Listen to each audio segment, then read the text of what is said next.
It was supposed to be a simple drive home. Just me, the open road, and some time to clear my mind after a particularly long week.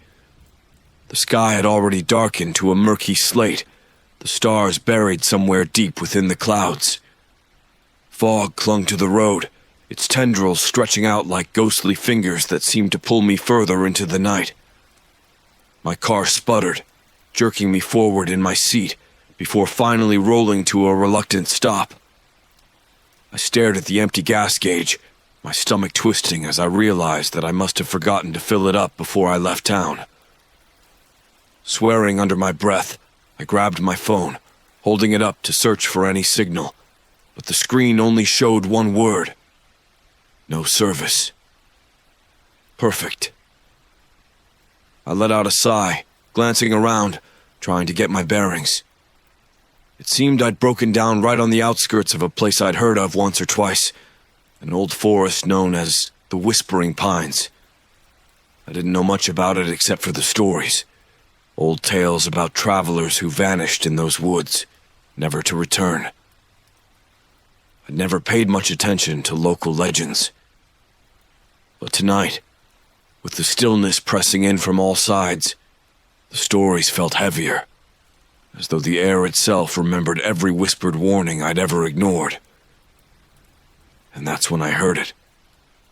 A voice, soft, distant, barely audible through the layers of fog. It was calling my name. My pulse quickened, my brain struggling to make sense of it. Who would be out here in the middle of nowhere calling for me? And yet, despite every rational thought urging me to stay inside the car, I felt compelled to open the door and step out onto the gravel road. I called out, my voice sounding small in the vast silence. Hello? There was no answer, only the faint rustle of the trees and the constant low hum of the fog as it swirled around me. I looked back at the forest line, just a few paces away, its shadows deeper and darker than the fog itself. In the faint moonlight, the trees seemed to loom, their twisted branches forming shapes that looked suspiciously like reaching arms, beckoning me closer. Then, like a flicker of light, I saw it. Just a glimpse, really. Someone, or something, standing just beyond the first row of trees. I squinted, trying to make out the shape, but the fog seemed to thicken, cloaking the figure in shadow. All I could see was its outline, tall and still, almost as if it were waiting for something. For me. Is someone there? I asked, my voice a bit more hesitant this time. The figure didn't move. It was silent and perfectly still, as if carved from the night itself. A chill prickled down my spine, and yet I couldn't look away. Against every ounce of common sense, I took a step forward. Then another. Something about it. But the way it seemed so utterly out of place in this isolated patch of forest drew me in. It wasn't the kind of fear that makes you want to run. It was more like curiosity. Like I was meant to get closer, to see whatever was lurking there in the dark. The fog curled around my ankles, winding tighter as I took each step. I could feel the stillness growing thicker, as if the world were holding its breath.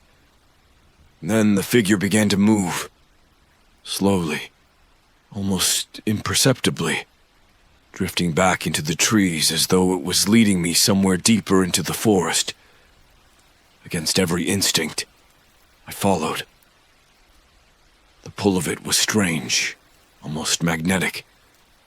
With every step, the distance between us remained the same, like it was leading me through a labyrinth of twisted branches and whispered secrets. The further I went, the more the darkness closed in around me, swallowing the road, my car, even the fog, until all that remained was the faint silhouette in front of me. It was calling me, urging me deeper into the shadows of the Whispering Pines, and in that moment, I didn't know if I'd ever find my way back. The shadows grew heavier, pressing in on all sides. And though the night was cool, a bead of sweat rolled down my back. The figure ahead moved with a languid, unsettling grace, floating rather than walking, always just at the edge of my vision. I kept my eyes trained on it, too entranced and too afraid to look away. The path beneath my feet became uneven, strewn with roots and stones that I kept stumbling over. Each misstep seemed to draw me further into the forest, as if the very ground beneath me were conspiring to pull me forward. Around me, the trees whispered in a low, unintelligible hum, and every so often I thought I heard my name, a faint murmur carried on the night breeze. Suddenly, the figure ahead stopped, standing so still it could have been mistaken for a statue. I froze, my breath caught in my throat. This close, I could make out more details in the dim light. Its form was human-like, but somehow stretched, almost too tall, with elongated arms that dangled unnaturally. I couldn't see its face, but there was something wrong about its head, something that sent a fresh wave of dread over me. The figure tilted its head in a slow, jerky motion, as though studying me. My instincts screamed at me to run, but I found myself unable to move, locked in place by a strange, paralyzing fascination. And then, in a voice that seemed to slither out of the darkness, it spoke. "You shouldn't have come," it whispered, its voice thin and cracked, like wind scraping over dry leaves. It sounded like more than one voice speaking, layered over itself, each one growing softer and more twisted. I shivered, a tight knot of fear tightening in my chest. But before I could answer, the figure turned and continued forward, moving deeper into the forest. I should have stopped. Every logical part of my mind screamed for me to turn back, to run in the opposite direction. But something about that voice, it was familiar. I couldn't place it, but it tugged at a hidden corner of my mind, urging me to follow, to uncover what lay ahead. As I stumbled along, a strange feeling settled over me, a heavy, suffocating dread that grew with every step.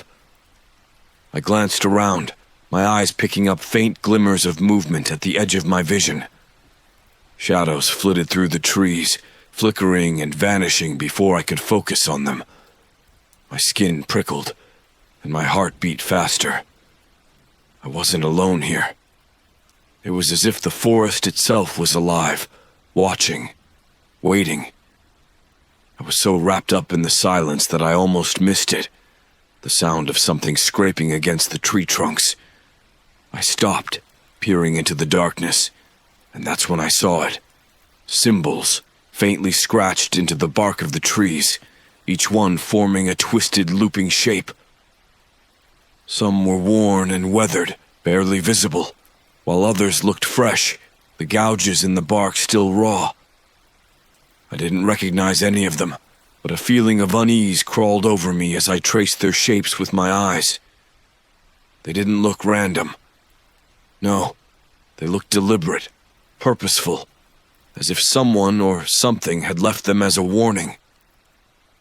The figure halted again, its back to me, standing in the center of a small clearing. The trees surrounding it formed a ring, their branches interwoven in strange, contorted shapes. The air here was colder, sharp with a biting chill that cut through the fog. I hesitated at the edge of the clearing, my pulse hammering as I watched the figure's hunched silhouette. It didn't move, but I could feel its gaze fixed on me, even without seeing its eyes. Why are you leading me here?" I stammered, my voice barely a whisper. The figure didn't answer, but I felt a ripple of something dark, something ancient, move through the clearing, twisting around me like invisible tendrils. And then, in the silence, I heard it again. That voice, layered and fractured, but somehow familiar, spoke a single word. Mark! It was as if the very forest breathed my name, the sound seeping into my bones, filling me with a dread so deep it left me paralyzed. I wanted to turn back, to escape, but the forest seemed to close in around me, the trees bending as if to keep me locked inside.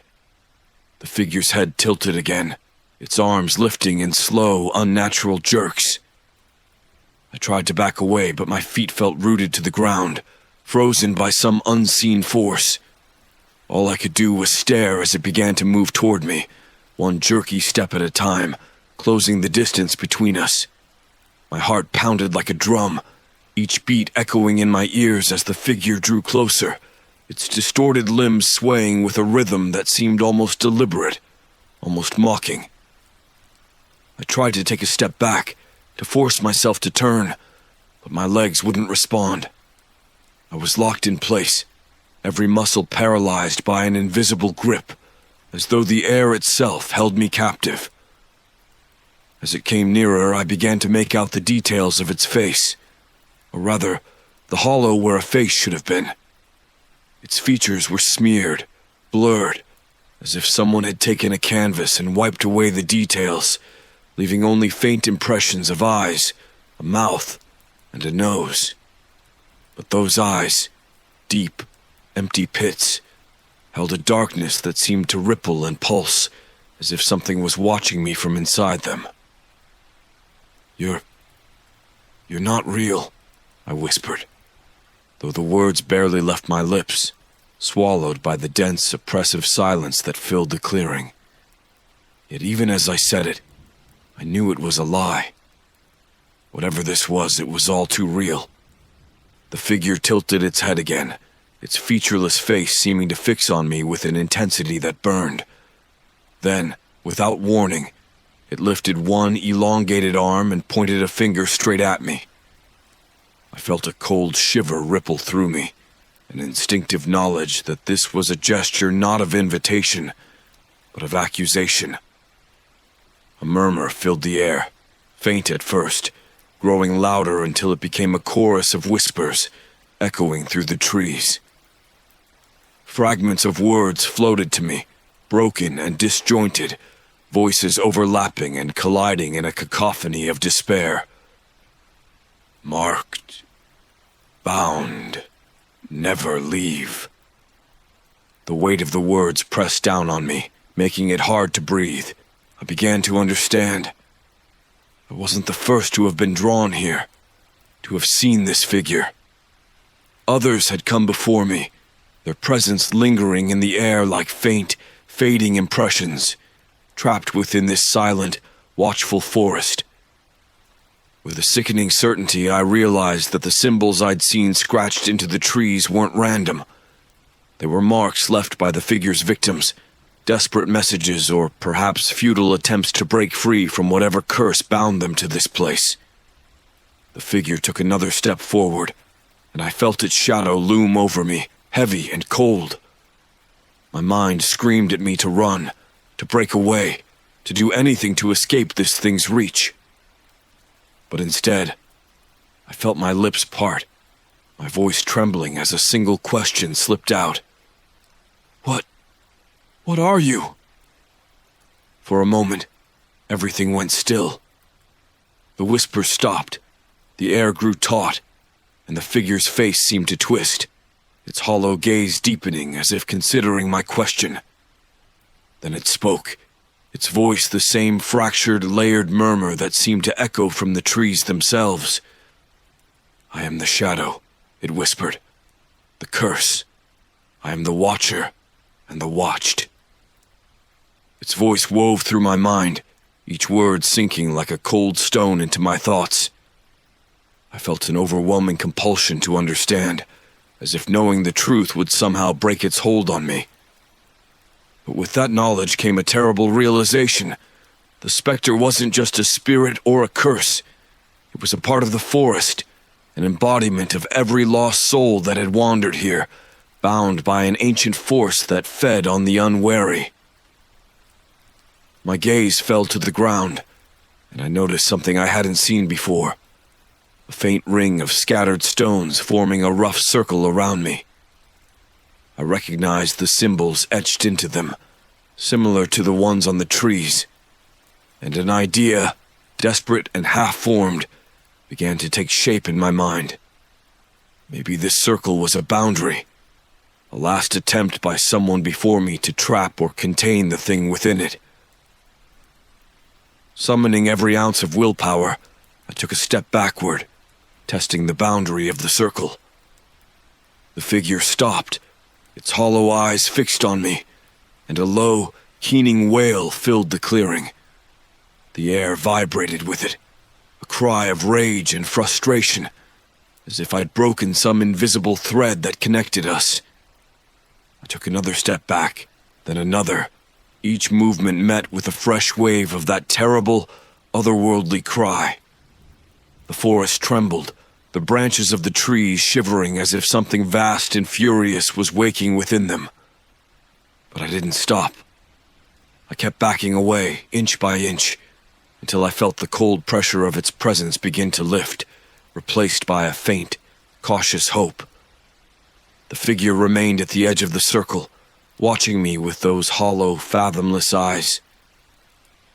For a moment it seemed to fade, its outline dissolving into the shadows. But as I turned to flee, one last whisper trailed through the air, chilling me to the bone. "You may leave, but the shadow follows."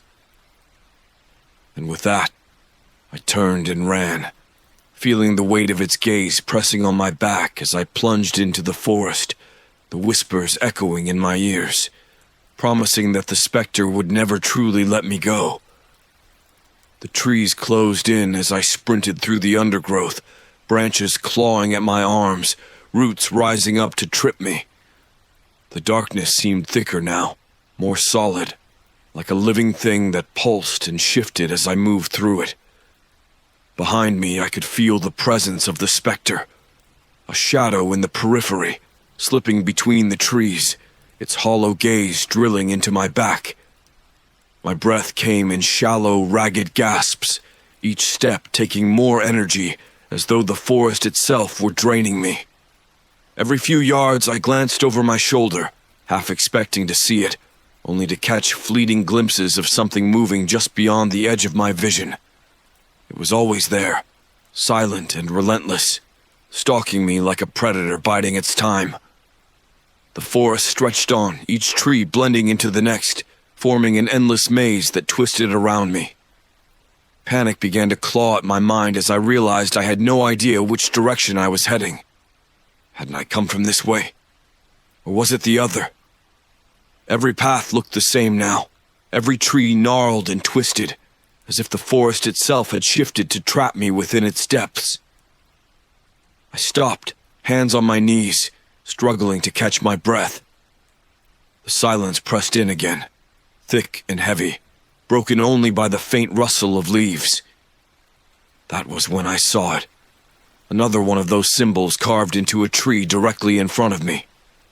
Fresh, raw, as if it had just been scratched there by unseen hands. The knot of dread in my stomach tightened. The symbols weren't just warnings.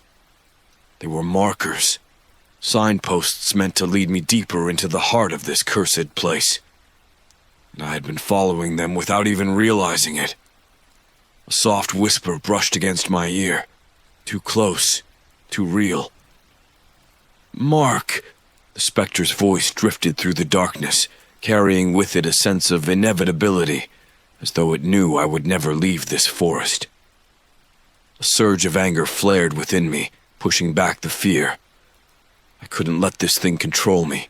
Couldn't let it pull me down like it had so many others.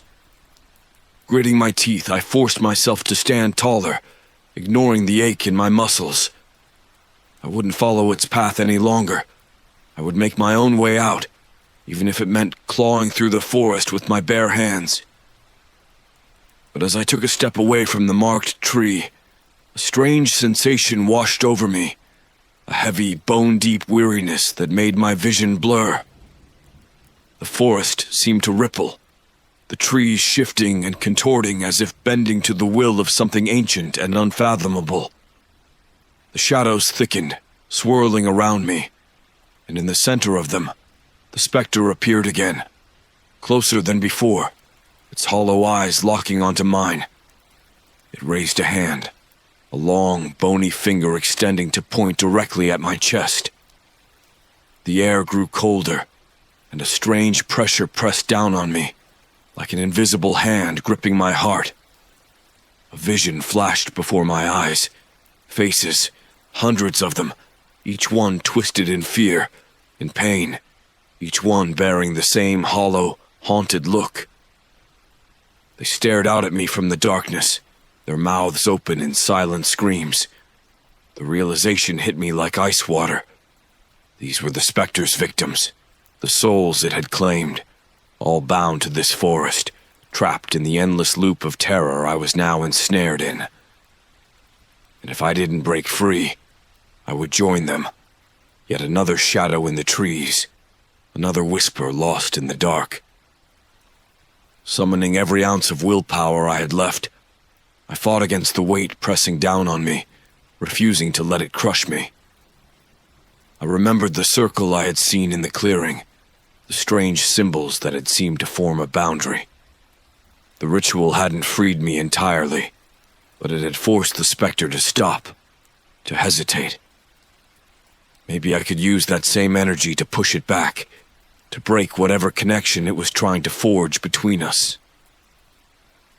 I took a step backward, my gaze never leaving the figure as I focused on imagining a boundary between us, a line it couldn't cross. I whispered a single word, barely audible over the pounding of my own heart. No. The specter's face twisted, its hollow eyes narrowing as it sensed my resistance. The shadows around me shuddered, pulsing with a terrible dark energy. But I held my ground, repeating the word over and over, feeling my determination grow with each utterance.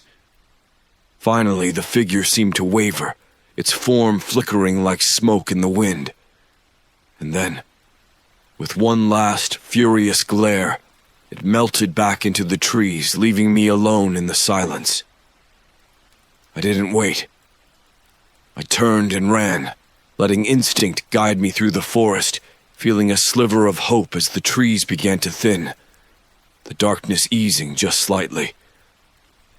The forest still whispered, still loomed, but I felt the presence lessen, its grip loosening. But as I stumbled onto a narrow dirt path, a chilling thought crept into my mind, a reminder that echoed with the specter's final words. You may leave, but the shadow follows. Even now, as I rushed toward what felt like freedom, I knew I wasn't truly free.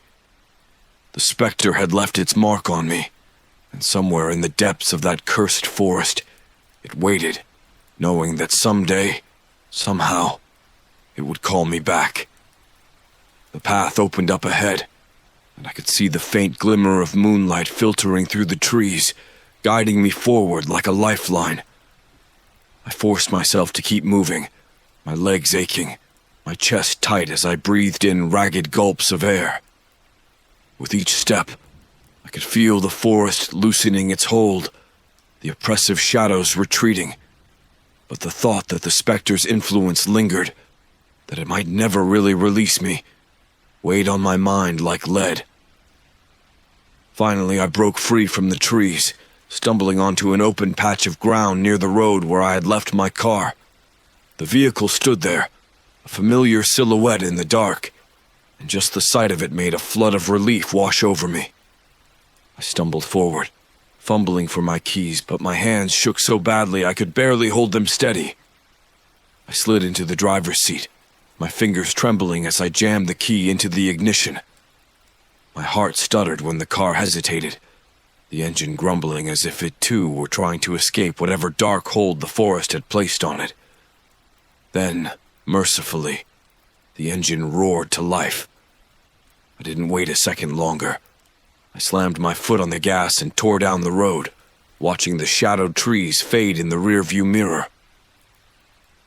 For miles I drove in silence, the road stretching endlessly ahead of me. The fear that had gripped me in the forest began to ease, giving way to exhaustion so profound I could barely keep my eyes open. But every time I thought about stopping, about pulling over to catch my breath, a prickling sensation would crawl up my spine, a reminder that whatever I'd encountered might still be following. So, I kept driving. It was nearly dawn when I finally pulled into my driveway. I stumbled into the house, feeling the comforting warmth of familiar walls around me. The specter was gone, the forest miles behind me. Yet even as I dropped onto my bed, something felt wrong. The air seemed thicker somehow, the shadows in the corners a little darker, as though they were watching. I tried to dismiss it as lingering paranoia, the after effects of a night spent on edge. But the feeling lingered, an undercurrent of dread that I couldn't shake. Even in my dreams, the shadows loomed, and somewhere in the background, I could hear the specter's faint, layered voice calling my name, weaving itself into my thoughts like an insidious thread. The next few days were a blur of restless nights and strange occurrences. Lights flickered, objects shifted, and sometimes late at night, I'd catch glimpses of something moving just out of the corner of my eye. I'd wake up with the sensation that something was standing at the foot of my bed, its hollow eyes fixed on me, even as the room remained empty. One night, the feeling grew so intense I couldn't ignore it. My heart raced as I sat up in bed, scanning the darkened room. Nothing. I got up, stumbling toward the bathroom, splashing cold water on my face, hoping to wash away the tension coiling inside me. But when I looked up into the mirror, I froze. There, in the reflection, just over my shoulder, was a shadow. It was faint, barely there, like a smudge on the glass, but I knew immediately what it was. That same familiar outline, the distorted shape of a figure watching me, its hollow gaze staring from just beyond the surface of the mirror. I whipped around, but the room behind me was empty. Slowly, I turned back to the mirror, half expecting it to be gone. But it wasn't. The shadow remained, fading in and out, as though it were slipping between worlds. A chill prickled over my skin as I realized that I had not escaped the specter at all. It had come with me, a shadow that clung to the edges of my vision, a silent presence haunting every dark corner. I backed away, stumbling out of the bathroom, feeling the oppressive weight of the specter's gaze. The words it had whispered in the forest echoed in my mind, each one settling over me with grim certainty. You may leave, but the shadow follows. The weight of its curse settled heavily over me.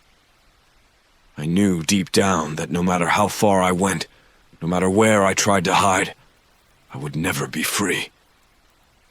The specter's mark was on me now, a silent, invisible chain binding me to it, tethering me to its dark presence. And every night since, I feel it. In the quiet, in the shadows, in the faint whispers that drift through the house, always just beyond hearing. It waits, biding its time, lurking at the edge of every shadow. I don't know if it will ever come fully for me, but I do know this. I am marked, and the specter is patient. It is content to watch, to wait, to haunt the spaces I cannot see. And one day, maybe when I'm too tired to run, when my defenses are down, it will step out of the shadows and take what it came for. For now, I live with its silent promise. In the darkness, it waits.